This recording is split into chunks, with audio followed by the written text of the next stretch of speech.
2월 25일 제25기 새마을 운동중앙회장 선출을 앞두고 새마을회가 요동을 치고 있다. 문재인 정부 청와대가 도덕성에서도 흠집이 있고 명분도 없다고 평가되는 낙하산 인사를 내려보내면서 문제가 불거지고 있다.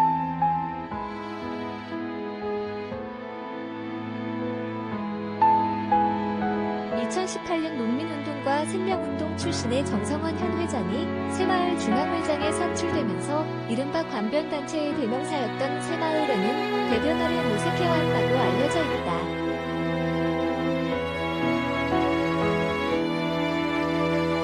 새마을운동의 이념을 기울이기에 대응하는 승태분명 대전환의 최전선 생명살림 국민운동으로 21세기 새로운 마을 공동체 운동으로 탈바꿈을 시도해온 것이다.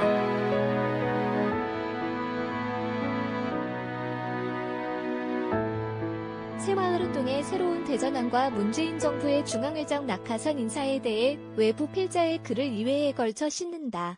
편집자 우리는 왜 역사를 배워야 할까? 1945년 8월 6일 B-29 미군 폭격기가 히로시마에 원자폭탄을 투하했다.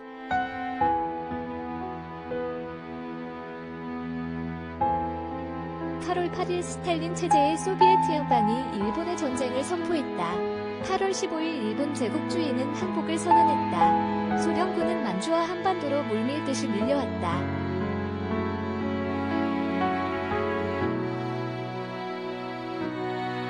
만주와 한반도 북부는 일본 제국주의가 대륙을 침략하기 위해 육성한 병장기지였다. 소련은 병창기지의 공작시설 대부분을 뜯어갔다. 소련군 병사들은 민가군의 시기까지 약탈해갔다.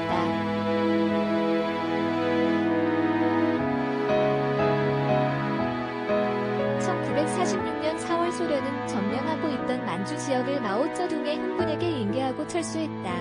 당시 국민당 군대에 쫓겨 거의 괴멸 상태에 있던 홍군은 만주를 근거지로 소련과 북조선의 지원에 힘입어 기사회생할 수 있었다.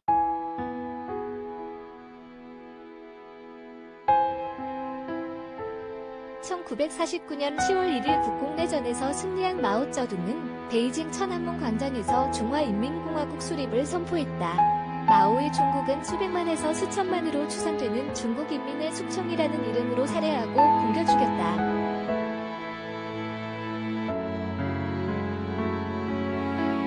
프랑크 디퀘터, 해방의 비극, 사회주의는 인민의 해방과 자유를 내걸었다. 그러나 구소련도 중국도 북한도 캄보디아도 실제로 사회주의 국가는 자립자치의 마을 공동체를 철저하게 파괴하고 인민의 자유를 억압하고 수많은 인민을 킬링필드로 내몰았다.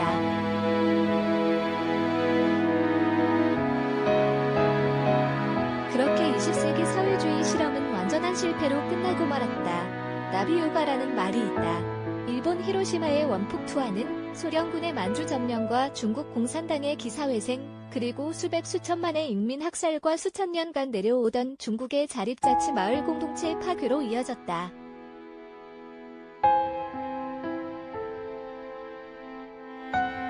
기후위기의 최전선 해결책, 자립자치의 마을 공동체 6.25 동란 이후 북한 사회주의 체제도, 남한 자본주의 체제도 개발과 성장의 산업화를 추구했다.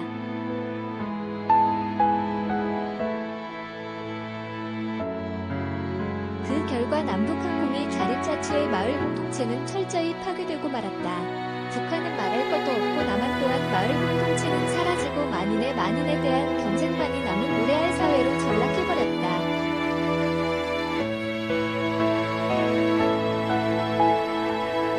(20세기) 사회주의와 자본주의는 오직 개발과 성장만을 추구한 쌍둥이 체제로서 21세기에 원자폭탄보다 수억 배 더 폭발력이 강한 기후위기 폭탄을 투하했다.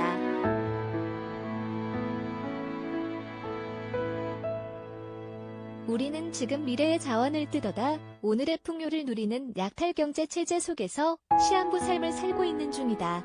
기후위기와 불평등, 식량위기 등이 복합된 현재의 한국 사회를 어떻게 우애와 환대가 넘치는 공정하고 평등한 기후위기 적응과 극복의 세상으로 바꿀 수 있을까?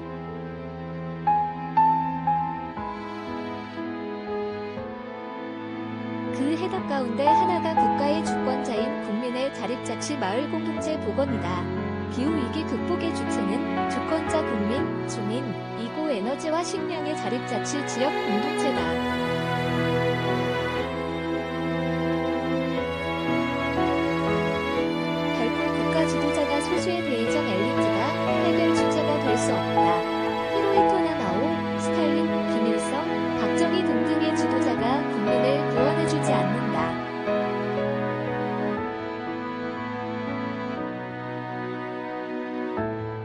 그들은 인민과 국민을 집단 살해하고 기후위기 폭탄을 후세에 투하한 범죄자들이었다.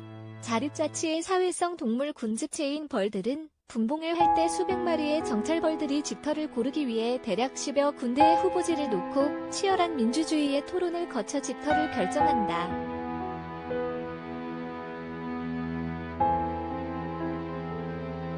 결코 여왕벌이 깃털을 결정하지 않는다. 토마스 D. 실리, 꿀벌의 민주주의와 자립자치의 마을 공동체야말로 생태문명 대전환과 지역순환경제의 근거지이며 가장 강력한 사회 안전망이기도 하다.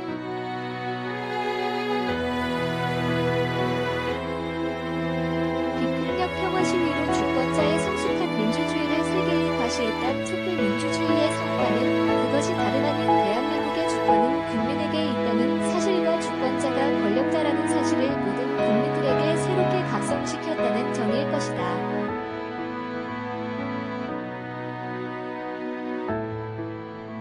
주권자 국민의 자립자치 마을 공동체 복원 국민운동을 할 수 있는 주춧돌을 놓았다는 데 있다. 자립자치의 새로운 마을 공동체 운동, 새마을운동을 모르는 국민들은 아마 거의 없을 것이다.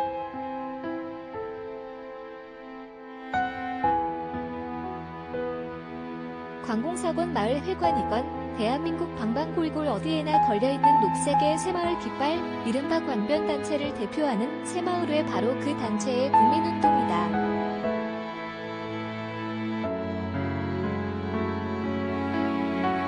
그런데 새마을 운동중앙회 누리집에 들어가 본 사람들은 정말로 깜짝 놀란다. 새마을 중앙회는 기후 비상사태의 최전선에서 기후위기를 극복하는 생명살림의 문명 대전환 국민운동으로 완전히 탈바꿈해 있음을 실감할 수 있다.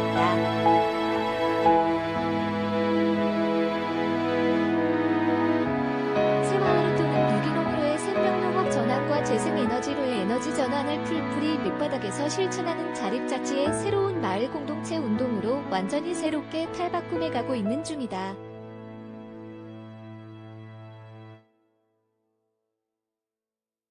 놀라운 사실이 하나 더 있다. 새마을중앙회는 중앙정부의 예산을 한 푼도 지원받지 않고 있다.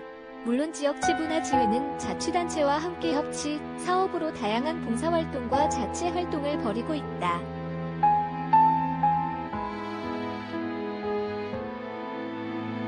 성남에 있는 새마을운동중앙회는 자체의 햇빛발전으로 에너지를 100% 자립하고 있다. 물론 거의 혁명 수준에 가까운 에너지 절약으로 가능해진 일이다.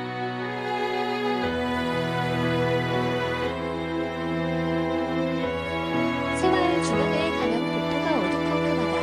처음 가본 사람들은 당황한다. 아니 복도고 사무실이고 왜 이렇게 컴컴하지 하고 말이다. 전등을 다 껐기 때문이다.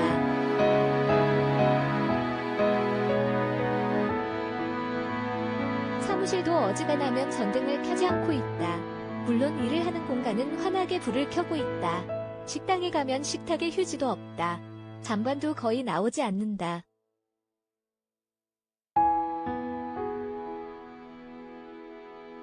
나온 잔반은 퇴비로 바뀐다.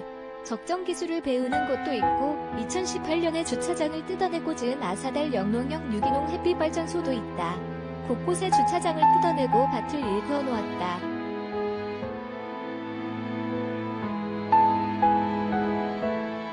자연순환 농업의 산 현장이다. 2018년 2월 1970년대부터 농민운동과 생명운동을 지속해왔던 정성원 회장이 선출되면서 비롯된 일이다. 정성원 회장은 새마을 지도자들과 함께 새마을중앙회를 자립자치의 새로운 마을 공동체 운동, 생명평화 공간의 생활화를 배우는 대한민국 최고의 훌륭한 교육 현장으로 바꾸어 놓았다.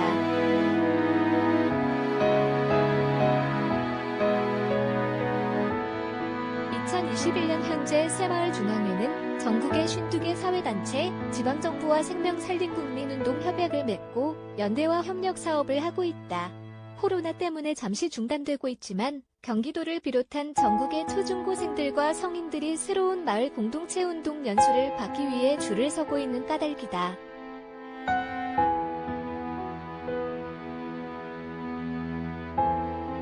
새마을운동중앙회장 낙하산, 촛불 정신에 맞는 것인가? 2월 18일 정성은 현 새마을운동중앙회장이 새마을운동중앙회장 출마를 선언했다. 역대 중앙회장 선거 역사상 초유의 사태다.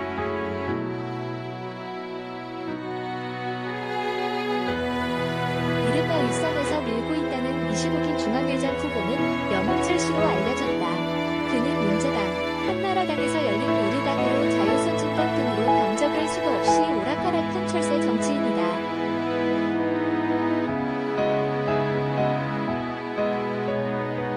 이런 인사를 새마을중앙회장으로 내려보낸다는 것은 내년 지방선거를 앞둔 낡은 정치적 포석으로 밖에 달리 해석이 되지 않는다. 새마을을 독재정권 시대의 시녀 역할을 하던 관변단체 선거운동 조직으로 되돌려 놓으려고 하는 시도가 아니면 무엇이겠는가.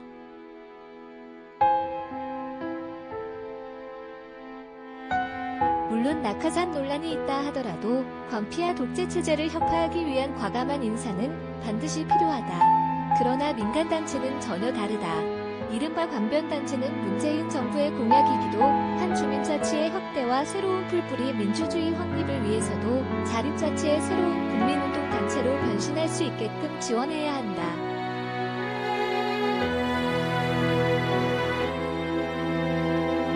그런데 지원은커녕 모처럼 왕성하게 자라고 있는 풀뿌리 민주주의의 싹을 인간 구두걸로 짓뭉개는 행위를 저지른다면 그 나비 효과는 아마도 헤아리기조차 어려울 것이다.